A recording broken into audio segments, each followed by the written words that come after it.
wow, what we do is super important to the rest of the world, not just for our immediate family's income or our local community and the livelihood around there, but this is so much bigger than I ever imagined.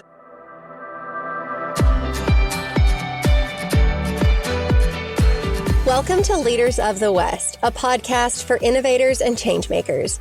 I'm your host, Jessie Jarvis, the founder of the West, and I'm sitting down with agriculturalists, entrepreneurs, executives, and everyone in between with the goal of digging into the strategies, mindsets, and lessons that have been crucial to the success of ag and Western.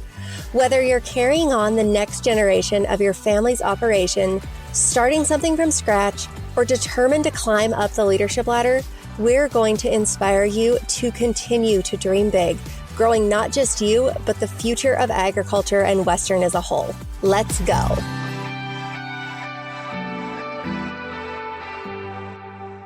Calling all job seekers. Did you know that Of the West has a resume database that employers can use to reverse search for employees? You're darn right we do. And it's absolutely free to add your resume.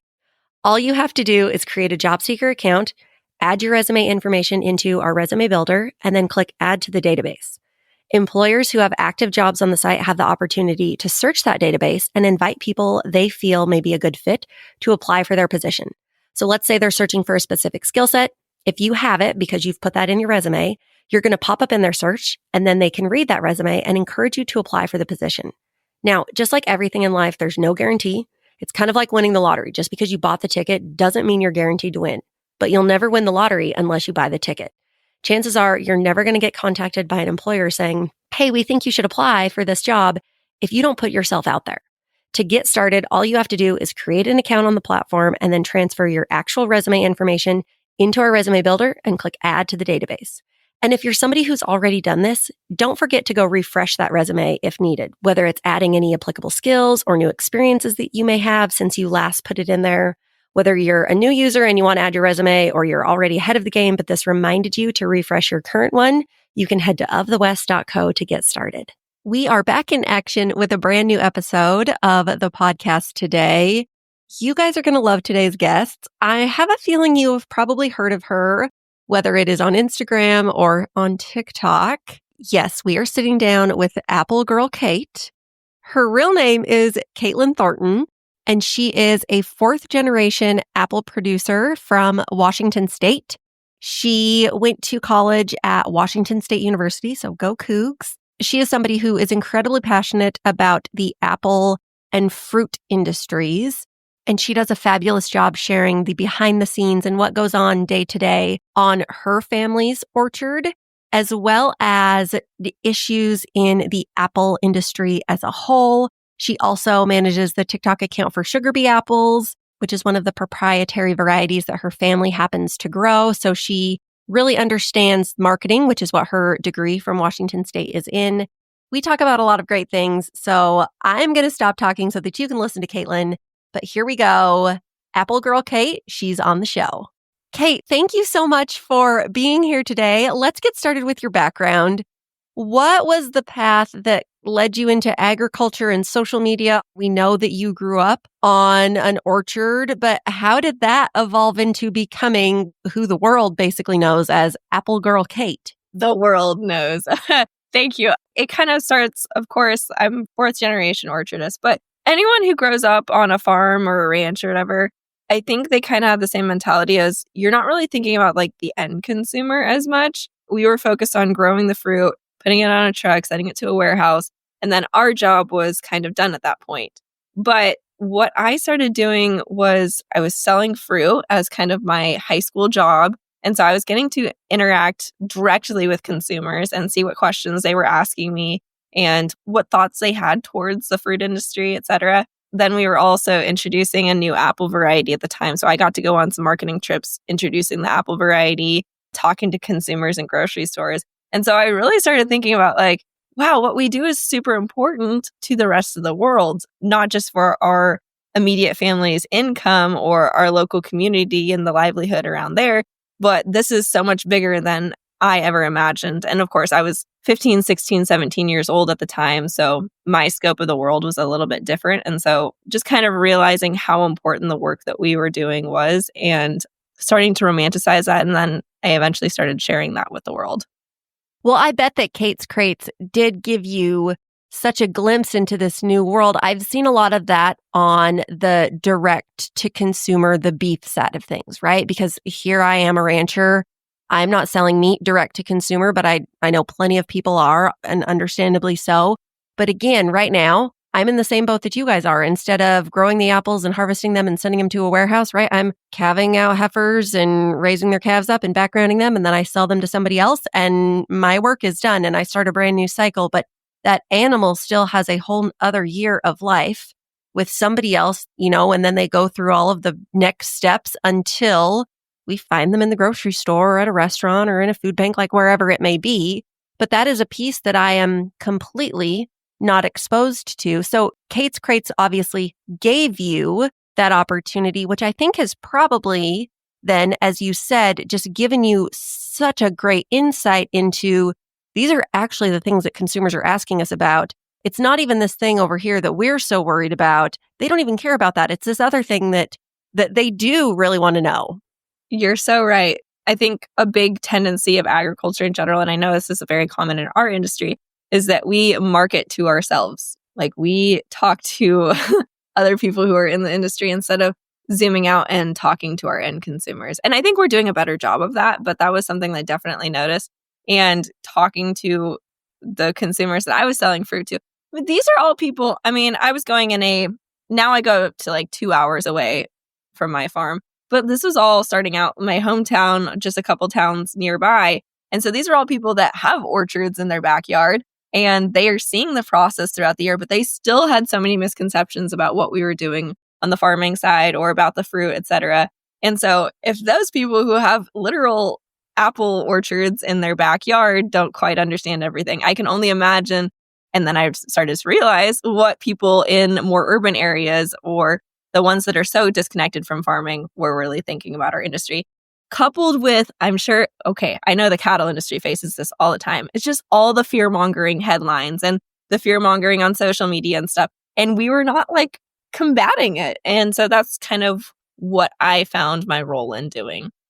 Well, I'm so glad you brought that up. I live by that Mother Teresa quote of, if you want to change the world, go home and love your family.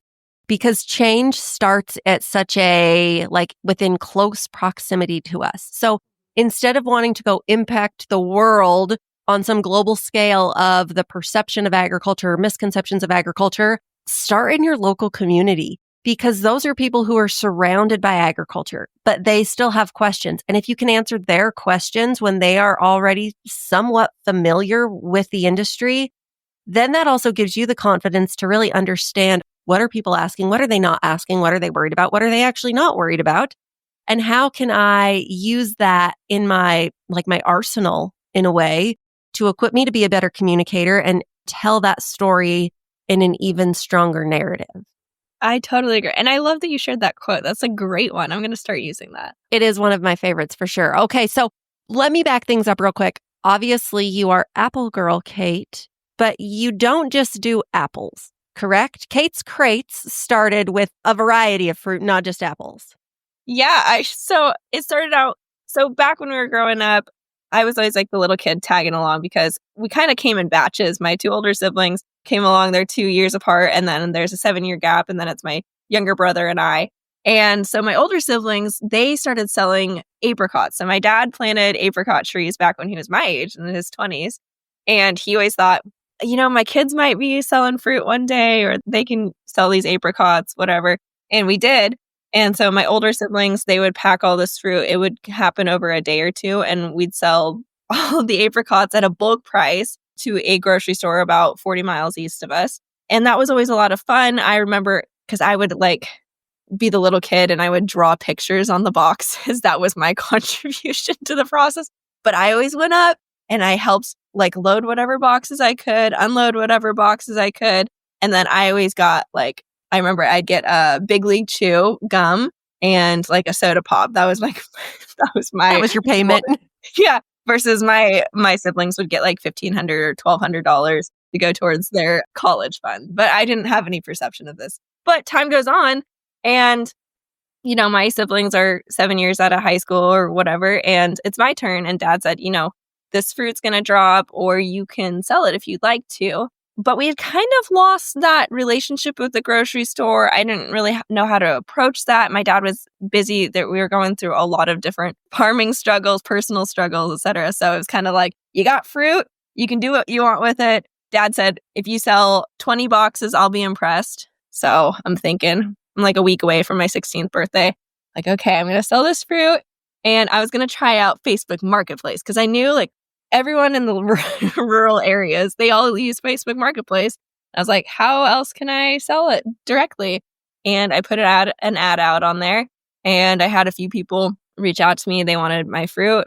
And like the first couple deliveries I had to make, I actually had to have one of our employees drive me to town.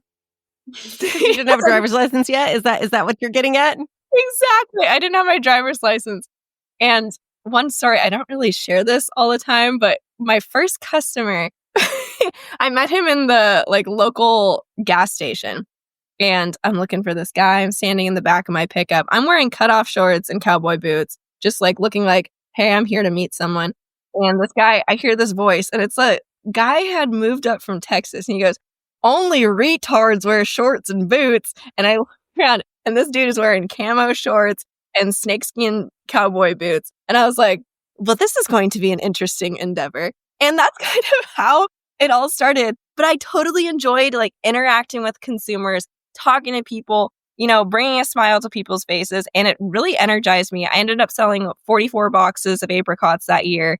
And Dad was like, you're really good at this, actually. Not a lot of people have the tendency to gravitate towards those kind of interactions or dealing with the public, but I seem to do well. And he's like, you're really good at this thing called marketing. I didn't know what marketing was at the time. And then I just progressed from there. He was so kind to let me start selling fruit. Of course, I was 16, so I wasn't paying for this. He was just letting me take his fruit as an experience, and then it progressed from there. Well, that is awesome. I love that. And if I recall correctly, did you study marketing at Washington State? I ended up going and studying in the business college. I got my degree in business administration, emphasis in marketing. Okay. So look at that, Kate's Crates. It kind of started your career path for where you are now. So you obviously spend a lot of time communicating directly with consumers, as we've mentioned so far. So what are more common questions or misconceptions that you hear from people who aren't connected to agriculture, just those general consumers? Yeah. So of course, people are always concerned about pesticides, chemicals being sprayed on their fruit, all that kind of thing. But I also get a lot of questions about labor, because a lot of the things that I'm sharing, I'm showing that there are immigrant workers, picking our fruit, or migrant workers that we hire up on an H-2A contract, labor contract. And so people are saying like, oh, there's a lot of Mexicans that are out in your orchards. Are you treating them fairly? Because people have this perception of agriculture or the fruit industry from even, I think I'd say back in the 70s, where there was a lot of like winos, or there was a lot of natives, or there was a lot of people that also couldn't find work in the traditional workspace. And so they wanted to work in the fields, but they were living in little pickers cabins, like little shacks, and they weren't making very much money. And there was a lot of like mistreatment of workers and stuff. But when it comes to labor, as well as like the chemical side of things, I think we have a wonderful story to tell of how much progress has been made, how we're doing things now. And so that's what I always try to approach those questions or those concerns with, is just sharing how much progress we have made and what we're doing now, because I think we're doing the right things.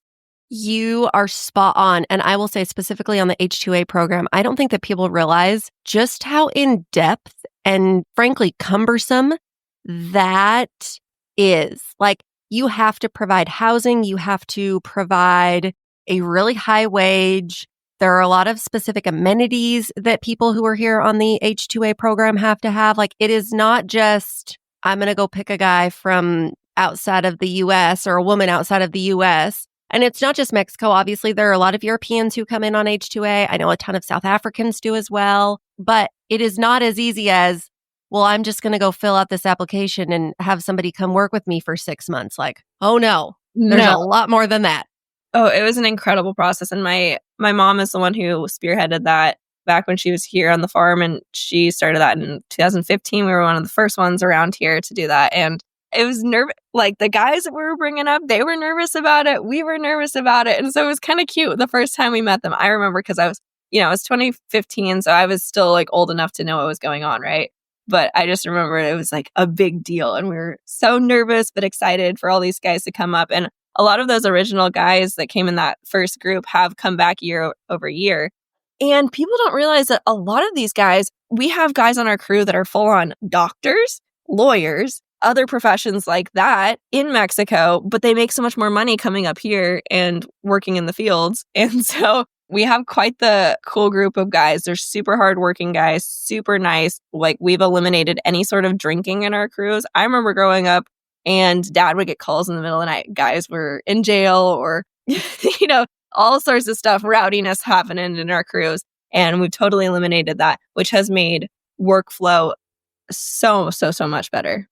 Oh, I'm sure. Well, and even I know there's a neighbor who they have H2A guys. And I was going to ask you that same question because a lot of those people are original, like they have came for decades. And a lot of them are families in the sense of like, this guy has worked out really well. So I'm going to get my nephew because I know him and I've got this other cousin. And so they're all related, which specifically talking about Hispanics with Hispanic culture, family is paramount. So for them to be able to come back year after year and have that same routine and be able to do that with other people that they know and kind of with those family connections, it works out so well for everybody involved. Oh, totally. It totally boosts morale and stuff. And I think that's one thing. So in Washington State, we're starting to pay overtime in agriculture, which is, it's a nightmare for us when our number one input cost is labor.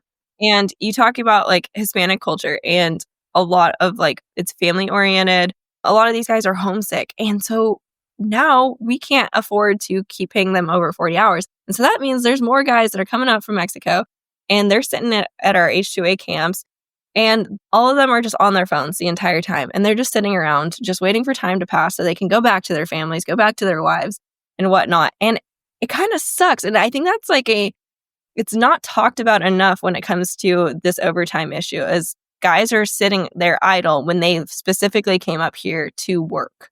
Oh, absolutely. You guys have it, unfortunately, tough when it comes to agriculture and regulations in Washington. I know we kind of see the same thing in Oregon and California as well. And man, I wish that those capitals and members of the legislature, I wish that they would actually get out on an ag operation and really see what goes on, because I do think that would make them want to make some different decisions. I agree. Unfortunately, you can scream in their face about it, a lot of these folks, and they're just going to go with their own narrative regardless. And that's what I've experienced from going to the Capitol and talking to some of these legislators, etc. So kind of along that topic, but a little bit different, is there a moment or a conversation that you have had with a consumer that has really just surprised you or maybe challenged you in the way that you thought about something? Yeah. Well, I think it goes back to the first trip I ever did when we were introducing this new apple variety Sugar Bee, it's like one of my favorite varieties. So is this a variety that you and your family have bred and grown? No. Oh, that's a whole process. But we're one of probably, I want to say 350 growing families of this variety. But I was really on the cutting edge of introducing that apple variety to new markets, etc. Because you can have a great variety, but you got to get into the hands of people. Yeah, unless people have tasted it, they're not going to have a demand for it. Exactly. And getting them to remember the name. There's so much that goes into it. But I was back on the East Coast. I was in, I believe this is when I was in Carlisle, Pennsylvania. Or maybe it was when I was in Baltimore. I think I was in Baltimore. And I was in this grocery store and I'm like 16 and I have braces on and I'm like nervous and stuff. But I figured out that the way I could get people to stop, because they're busy grocery shopping and you're like, they don't want to deal with someone who's peddling anything. But I'm like, hey, do you want to try the apple my family grows? And people are like, you guys grow this apple? Yeah. And it starts that conversation. And I remember this one lady being like, apples grow on trees, right? And my mind was kind of blown because I always remember, like, even you go through children's storybooks and you see like apple trees, those are very prominent. But the fact that the general population in America still doesn't understand that like apples grow on trees. Or I'm sure the dairy industry faces all the time that people think that chocolate milk, right? Jersey cow. Yeah, exactly. And so that kind of opened my eyes, especially being, 16 years old, is like, wow, there is really a need for education. And people are not coming from the side of malicious intent. I realize with all these questions, people are just genuinely curious. They're concerned about what they're putting in their bodies, and they're concerned about the well-being of the environment as well as the employees that are surrounding this industry. Well, I'm so glad that you brought that up too, because we've even seen that on the cattle side of things. A lot of those questions that we think consumers have, they're not even thinking about that. They are still thinking about, do apples grow on trees? Like, those are the types of questions that if you're somebody who is wanting to become better or, wanting to share your story more often, you don't have to come in with the hard-hitting topics. You can answer for what we would see as the elementary type questions, because when you think about it, most consumers, that is the phase that they are in. They don't need the high school senior level chemistry. They need first grade level science. Like my first grader, they don't even have science in class. So I guess second grade. But we have to reframe that in our minds of, we don't need to go on these big tangents or talk about these, very in-depth topics, because that is overwhelming. And I think that what it does without us realizing it is we're kind of pushing people away. But when we make it fun, although people are afraid of the word education, like we can't be educating people. I don't believe that. I think we all need to be educated about a lot of things. So I'm going to still say education, whether people like it or not. But we need to come at it of that kindergarten teacher, like fun, exciting, like make it, funny or interesting in some way. That's what's going to get people in. But that's my opinion. Now I want to hear yours. No, I totally agree. Jesse, you nailed it. It goes back to we market to ourselves type of thing. Even just the vernacular that we use, every industry, I know ranching, you guys have different vocab for what you call different things, but taking it back and being like, all right, what is the layman's terms for this? And not just using so sometimes I'll be talking about planting a new orchard. I'm like, yeah, you got trellis pools, you got irrigation, blah, blah, blah. Even taking a step back is like, what is trellis and why are we using that? And what is dwarfing rootstock? What is a rootstock? Things like that, where you got to really take it back, especially when you are in the realm of social media, where you've got minute-and-a-half long videos. You can only condense a topic so much, and you can only fit so much in that time frame. So that's always a good gut check for me is, all right, can I actually fit this in the video, and is it going to make sense? But that also, if you leave it fairly general, it also opens up more discussion and comments that are going to come in and engagement. So if you can keep it pretty general, it works out well across the board. And here's another point, just to kind of continue on that topic. I don't know what dwarf whatevering roots is, or a trellis. Obviously, I know irrigation because we've got that over here. But here I am, a member of agriculture. I don't even know what you're talking about. So it's not like we are, in a way, we are still kind of so siloed within our industries. We think oh, well, yes, I need to be talking to the everyday consumer that lives in a high rise in New York City and they know nothing about agriculture. You can talk to a rancher about apples, and I have a whole lot to learn about orchards and fruit and all of that, even being somebody who is part of the overall umbrella that is agriculture. My best friend, she's ag with Emma on social media. Shout out Emma. But she does grain crops and stuff. She's back in North Dakota, and they have these massive tractors. And I'm sure you've seen in Pullman, the quad tracks that are going through the wheat fields and stuff, and the scale of the equipment just in itself. So that's why we just did a video where I'm talking about how we have really small tractors, and that doesn't make us less cool. It just means we have a different operating style. And, talking about why those guys can have big tractors is kind of because they don't have trees literally limiting them to a specific amount of space. But even that video and talking about just those very small differences, but make a huge difference for us, even farmers were like, oh, I didn't even really think about that. And so you can imagine what the general population is thinking. So that was a really fun example of how you can share information. Well, you have done such a great job at creating a space that is educational, but still really approachable. As I mentioned, I feel like people kind of have a difficult connotation with the two, like it's a trigger, but I think it's our own fault for it. So how do you decide what to share and then how to break it down into that, minute-long video so that it actually connects with people? What's the strategy? Well, when I started out, I was 16, 17 years old, and I was learning still. So it's like you grow up, you're doing all these different things. You know what happens different times of year, but you never really know why. And so I was asking those why questions to my dad. And it goes back to my grandpa became a doctor, and he was taught in Australian medical school. Watch one, do one, teach one.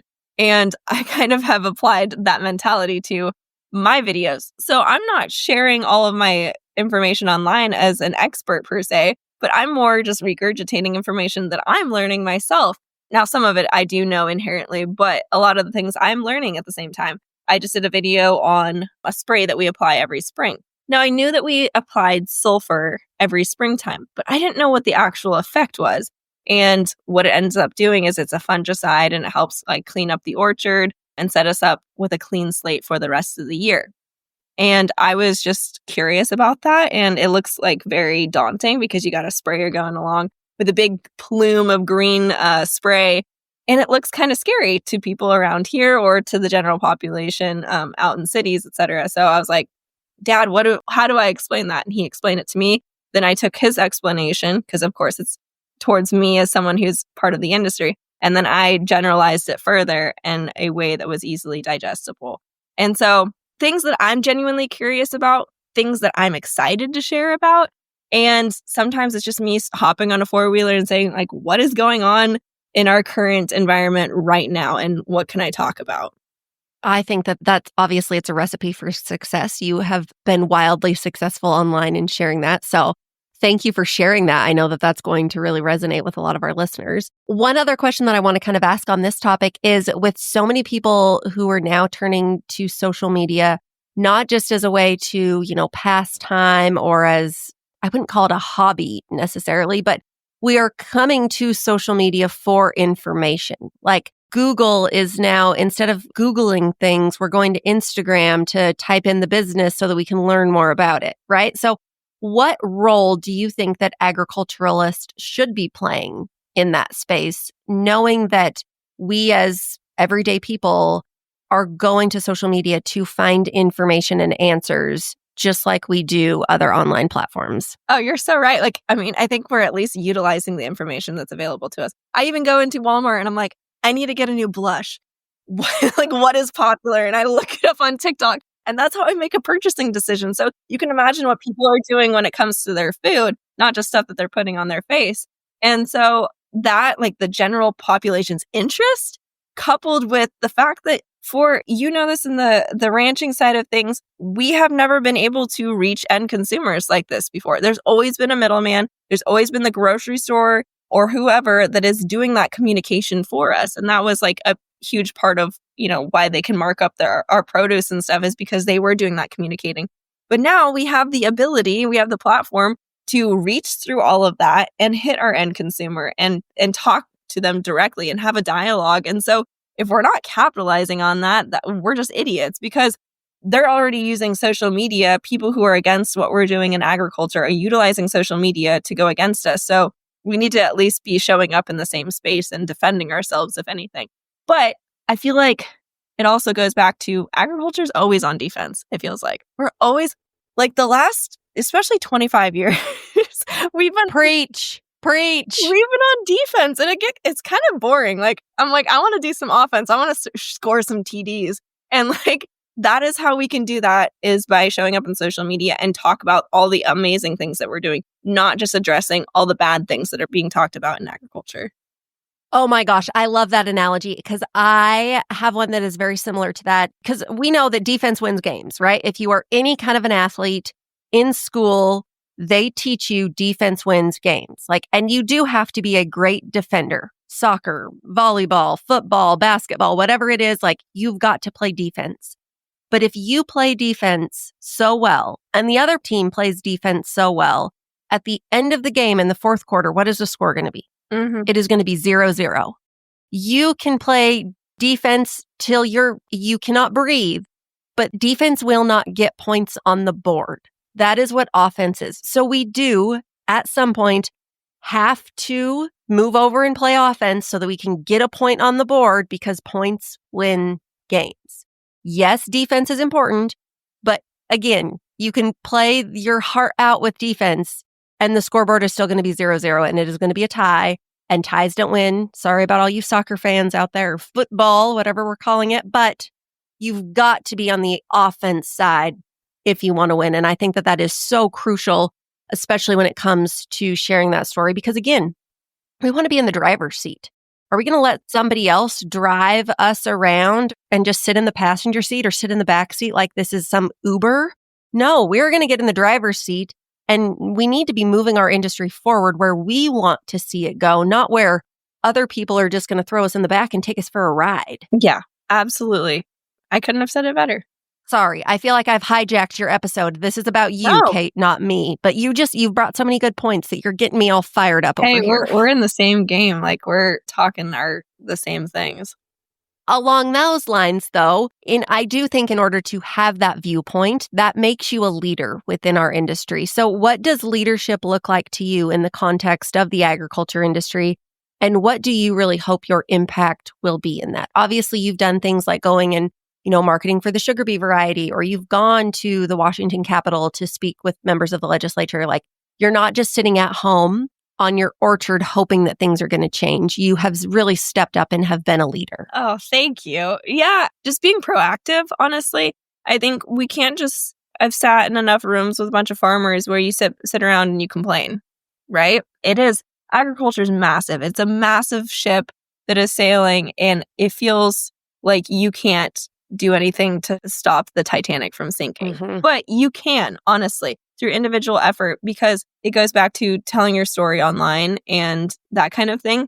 First of all, for older generations that are like, I don't want to get on social media, well, at least have a willingness to talk about your experiences and stuff. Because there are people my age that are like, we know how to use a camera, we know how to use social media, we just want the story to put out there. And I think like my dad has helped me a lot with that. Like, he's not going to download TikTok and like be active on there, but he is willing to hop in front of a camera and talk about whatever I'm asking him to talk about, or share those stories, because they do move the needle and they do move hearts. You never know who's going to be watching that type of stuff. I have the director of agriculture in Washington State. I met him for the first time and he goes, yeah, I've seen your videos. And I'm like, holy cow. So you never know who's like very important decision makers, but everyone at the end of the day is an important decision maker if they are a consumer of whatever you're growing or whatever you're producing. And so I think showing up, having a willingness, and do not scoff at the people who are putting themselves out there. I think that's a big thing. Is when I first started out, it was kind of like, oh, she's like a little bubbly blonde chick, like whatever, her videos are cute. It would have helped a lot if there was more people that were encouraging me. Now, there was a lot of people that were encouraging me, but I remember those people who were kind of like, haha, whatever, and kind of brushed me off. That did kind of hurt my feelings a little bit. So if you're not someone who wants to be in that space, at least encourage those who have the guts to do it. Yeah. And I think too, like, share important messages from other people. If you're not willing to put your face in front of the camera and make that type of content, that's totally fine, right? We're all different people, and some things that I find exciting, others don't, and vice versa, right? But if you are still passionate about our industry, I do think that there is a lot of value in sharing the messages that other people are working to create. Like, they're doing the hard work for you. So the least you can do is help to continue that ripple effect by sharing that. And you can add your own thoughts with it as well, like especially thinking about, places like LinkedIn or Facebook, where it's a little bit easier to share something and then add your own thoughts with it. Obviously, that's not as easy on a platform like TikTok or Instagram, but there's a lot of power that can be done with that, and you can still make a difference. Well, okay, so I think about that. I see that happening all the time in like the rodeo world, where we have a tendency in like Western culture, farming culture, where you kind of like gatekeep things and you're so judgmental towards people who are like, they have an interest, because we need fresh blood in this industry. And like, for people who are just trying and, they're not doing things totally the right way or how we know it to be right, but don't discourage other people. I think that like goes back to like the rodeos. I see TikToks of girls, like, they're so excited. They're going to their first rodeo. And yeah, they're wearing high waters, or they're wearing something that's a little bit silly. And they just get lit up by the Western industry. And I'm like, y'all are like crucifying your own selves. Like, these are the people who are paying for your events. It goes back to agriculture, and we do the same kind of thing. If there's a young person who has interest, encourage them, help them out, give them connections, because we need more people on our team. Boy, do we ever. Okay, I know you've got other things to do, so we're going to hit the rapid fire round. These are the same questions that we ask all of our guests, with the exception of this first one. I know all of our listeners are dying to know. Kait, what is your favorite variety of apple? Oh, man. It really is a tie, because the beauty of varietals is like you're supposed to choose an apple that is best suited to your needs or your taste buds. And I love sugar bee apple for just like grabbing, snacking on. But Cosmic Crisp is like my favorite to bake with and like pair with a sharp cheese. Oh my gosh, so good. So sugar bee, Cosmic Crisp. Okay, well, that was going to be my follow-up question to that is, what is your favorite way to have an apple? Like, what is your creme de la creme of apples? Is it to just eat it straight off the tree? Is it in a homemade apple crisp? Like, what are we talking? Straight off the tree, like a sugar bee straight off of the tree that's been warmed in the sun a little bit. Like on a fall day, you pick it off, rub it on my shirt because it's usually got clay on it. And then usually the ones towards the outside of the row have what we call water core, which is just, it has more sugar in it. And so it's got kind of a translucent flesh. And that is like the juice like runs down your face type of thing. But in the middle of the winter, I love like peanut butter or like a sharp cheese, maybe a little glass of red wine. So good. Okay, you're speaking my language. We're going to have to get apples and wine together. We'll add it on our social calendar. Okay, now these are the real rapid fire round questions. What do you hope people remember most about you? That I have the guts to try things, and that I really try to bring a positive energy to a lot of the things that I do. And so I hope people remember, I have my grumpy moments, but don't we all? I hope people remember that I'm a pretty positive person and like encourage others. Oh, I love that. What is one non-negotiable in your life? On a deeper level, my relationship with the Lord. Start out every day reading the Bible. I need it. Like, there's so many things we face every day that you don't know how you're supposed to handle, but at least I have that tool. And then an iced coffee. Big iced coffee gal. A little iced coffee in the Bible. I think that there's a lot of listeners who can relate to those two. If you were a professional athlete, what would your walk-up song be? Oh, my little brother plays baseball at Spokane Falls.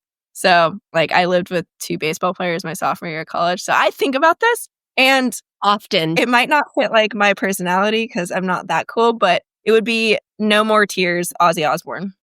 Okay, a little Ozzy. I was not expecting that. That would be like my walkout, like if I was a pitcher, because it's got kind of a slow ramp up. So this is something that we probably should do. We'll get on this, is with everybody's answers to these questions, we should put together an Of the West playlist on Spotify. Yes! Because the variety that we have gotten from people, it like Chris Christopherson, Ozzy Osbourne, Carrie Underwood, Nelly, like it is the gamut. That is crazy. What is the smartest thing someone's ever told you? My great-grandpa, he only had like a 3rd grade education, but he started out this farm. And he had told his kids, do what you love because you're going to be doing it for a long time. And I think I just pursue what my passions are, and I hope that the money follows. But that's kind of, I implement that in a lot of parts of my life. Oh, I love that. That is a fabulous answer. Okay, last question for you. Favorite things. Do you have a favorite book or a podcast, maybe a product, a life hack, something that has changed your life in some way and you just want more people to know about it? Well, I know this is going to be aired later, but I just finished up my taxes. And a way I keep track of my receipts, because I am a type B person, is the center console of my pickup. There's like a rail on it, and you can put like hanging files or folders, like a cabinet or file cabinet. What kind of a pickup do you drive? I drive an F350. Okay. So for all you F350s or all you Ford people out there, how about that? Anyone with a Super Duty package should be able to throw in a hanging filing cabinet folder. And that's how I keep track of all my receipts. And then favorite podcast right now is Mel Robbins. I run to it. Oh, Mel Robbins, she is a gem. Yeah. She is seriously one of the coolest ladies. And she looks good too. She does. She's one of those that you're just like, man, how can she do it all? But my goals. Kait, this has been awesome. Thank you so much for sitting down with me today and with all of our listeners. I know that they have thoroughly enjoyed this just as much as I have. Where can people find you online if they happen to not be following you? I love for people in the ag industry to connect with me on LinkedIn. So that's just Kaitlyn Thornton on LinkedIn. And then I am on TikTok and Instagram as Apple Girl Kait. And Kait is spelled Kait. Okay, well, you guys, we know that if you want to learn about apples or orchards in general, and probably a couple good apple recipes as well, or favorite varieties, definitely go follow Kait. She is an awesome follow. Thank you again for today. For those of you who are listening, you guys, you know we will be back here next week with a brand new episode of Leaders of the West. So until then, stay tuned. We'll see you later.